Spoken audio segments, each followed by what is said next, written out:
بسم اللہ الرحمن الرحیم نحمدہ ونصلی ونسلم علی رسولہ الکریم اما بعد۔ آج کا سوال ایسے پرفیوم کا استعمال کرنا جس میں الکحل ملا ہوا ہو، ان کا استعمال کرنا کیسا ہے، اور پرفیوم اگر کپڑوں پر لگا دیا گیا تو ان کپڑوں میں نماز کی ادائیگی کیسی ہے۔ اولاً یہ سمجھ لیں کہ الکحل کسے کہتے ہیں۔ الکحل عموماً 3 چیزوں سے بنایا جاتا ہے: کشمش، کھجور اور انگور۔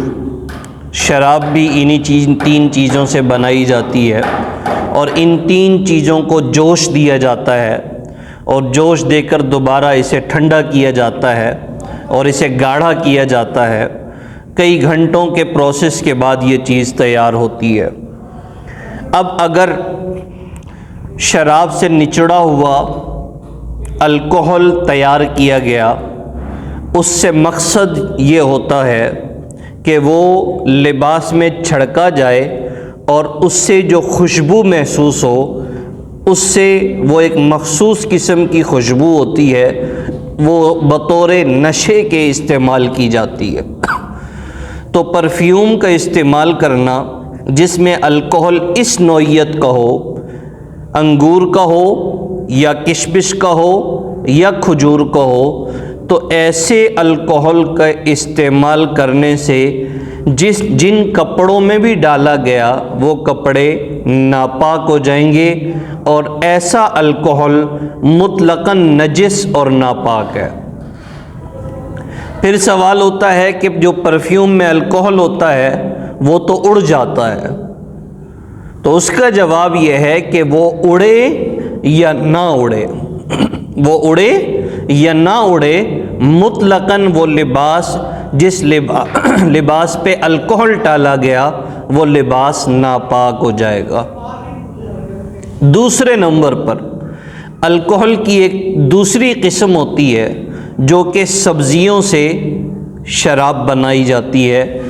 سبزیوں سے تیار کی جاتی ہے، اور وہ جو الکحل ہوتا ہے وہ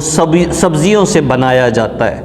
ایسے اور زیادہ تر وہی الکحل پرفیوم میں استعمال کیا جاتا ہے، اس لیے کہ جو پہلا میں نے عرض کیا جو اصل الکحل ہوتا ہے اس کے اندر مصارف اور اخراجات بہت زیادہ ہوتے ہیں۔ وہ یہ نہیں ہو سکتا کہ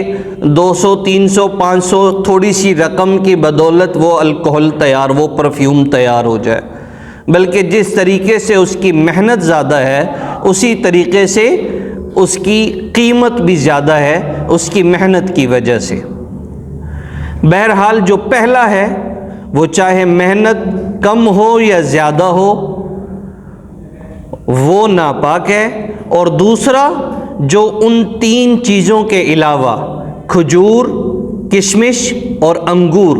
ان 3 چیزوں کے علاوہ جو الکحل تیار کیا گیا ہو اور وہ پرفیوم میں ڈالا گیا ہو، اس کا استعمال کرنا جائز ہے۔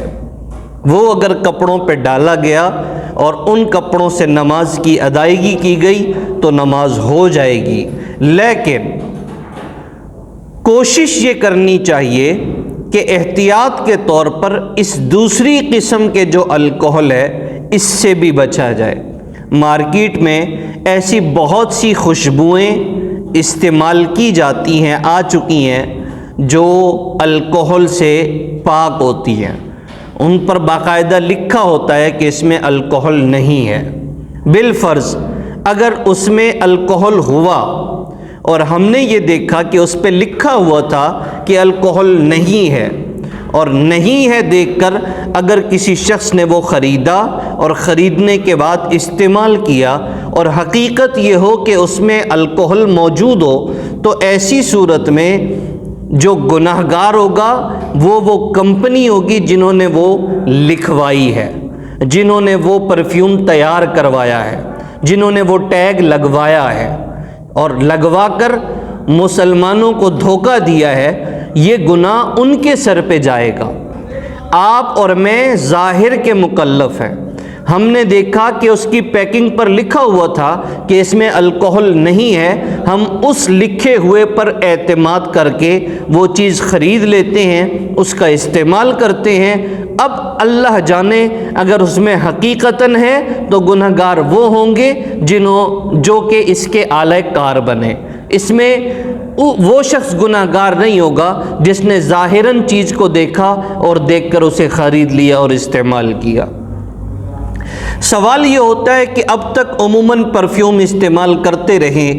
اور مسئلہ معلوم نہیں تھا، اور استعمال کرتے کرتے ایک زمانہ گزر گیا، اور اس دوران جو نمازیں ادا کی گئیں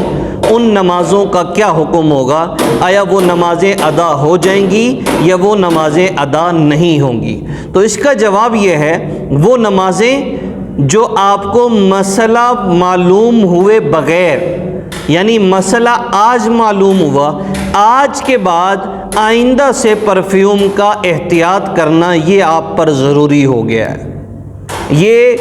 گزارشات سننے کے بعد، یہ معلومات ہو جانے کے بعد،